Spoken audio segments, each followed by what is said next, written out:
All right, this is a rebellion in 3 acts. The first act is a story. I want to share a story with you, and this is a story that's really dear to my heart. It's a story of really my first peak experience or spiritual experience that really informed me moving forward. And the story takes place at NC State University. I was a sophomore there in computer engineering, and from the time that as far back as I can remember, I was in love with computers and technology, so it seemed like a good career path. And at the time, I was starting to really get interested in consciousness, in human potential. And so one day, as I was exploring all these different belief systems that made me up and seeing how they got in my way, I did a thought experiment. And actually, looking back, I think it was really a kind of heart experiment that I ran that day. And in this experiment, I started to imagine what it would be like to be a soldier in World War I.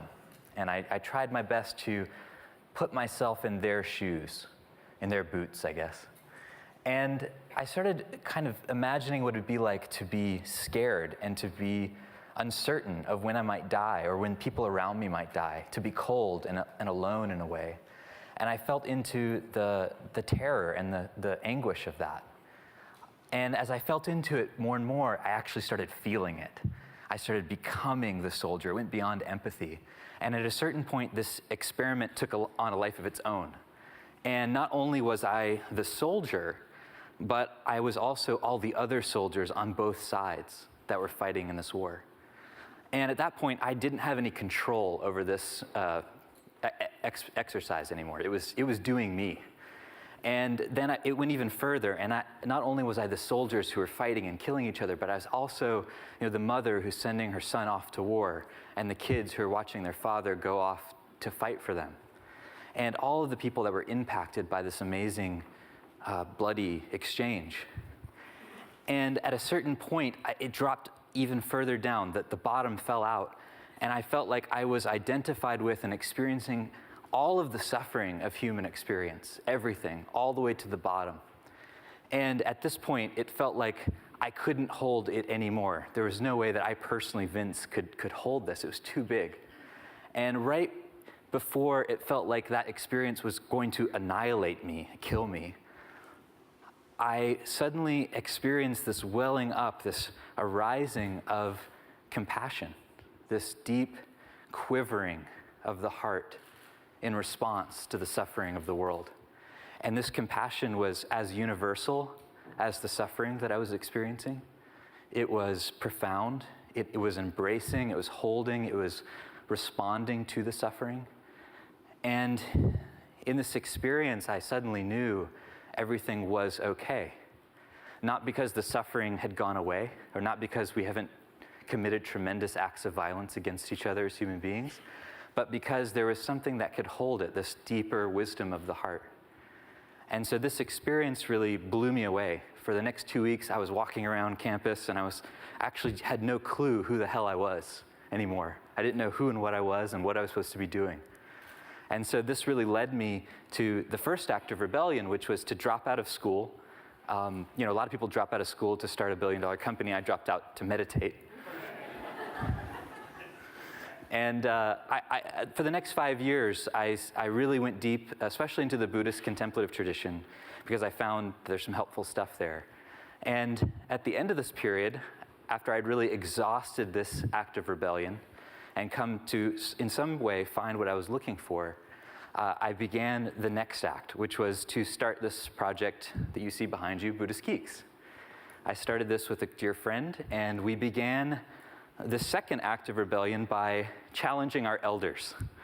So my teachers and mentors had mostly been, boomer hippies that went to Asia, meditated, and came back. And for them, technology and the world of technology in some ways was antithetical to the contemplative life, right? These technologies just distract and fragment you. That's all they're good for. And I felt like there had to be more to it. There had to be some potential in these technologies and in many aspects of modernity to support the aims of the contemplative life. And so this was really my second act of rebellion, to begin to explore the way that Buddhism was converging, coming together with technology, culture, psychology, science, And that led to 8 years of exploration and conversation and gatherings to explore these things. And out of that, out of the last 8 years, came the third act of rebellion, which I have to say I'm still in it. I'm right in the heart of it now. And this third act really gave rise to two things. One is an exploration and an acknowledgement that we are currently seeing the emergence of what I would call contemplative technologies. And that changes the Buddha up here to this kind of Buddha, one that has, multi-channel EEG set on.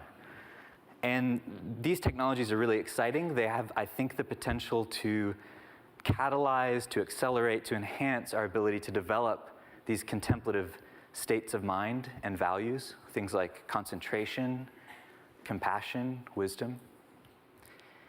And the second act of rebellion was that my partner Emily and I, as we became meditation teachers ourselves, started to develop a methodology for practicing that in some ways went beyond Buddhism. We actually left the tradition in a certain way, although we haven't really left it. And in some ways, this third act of rebellion, both with contemplative technology and mind hacking, has been about breaking out of the frame of the Buddhist tradition. So actually starting in the frame and then exploding outside of it. And with mind hacking, we wanted to see how could we take the best of the techniques and traditions that we'd learned, in particular 5 meditative skill sets that we'd developed, and wrap it with a larger framework or a mindset or an ethos, the hacker ethos, which is, hey, this experience could be looked at as an operating system, right? And not only that, but we could actually learn to understand that system. We could reverse engineer the system, and we can hack it, we can change it. And there's many ways we can change it. These are just 5. But basically, that there is a way to transform our experience from the inside out. Or as one of my teachers said, we can perform neurosurgery on ourselves. So going back to the first act, the first story I shared, everything that's arisen out of this exploration that my adult life has been with Buddhist Geeks and contemplative technology and mind hacking, at the core of it has been this real deep question of how can I and how can we respond to suffering in this world, in this time, 2014? How can we utilize everything we have available to us to do that, to respond with compassion to the suffering of the world? So thank you so much for your time and your attention.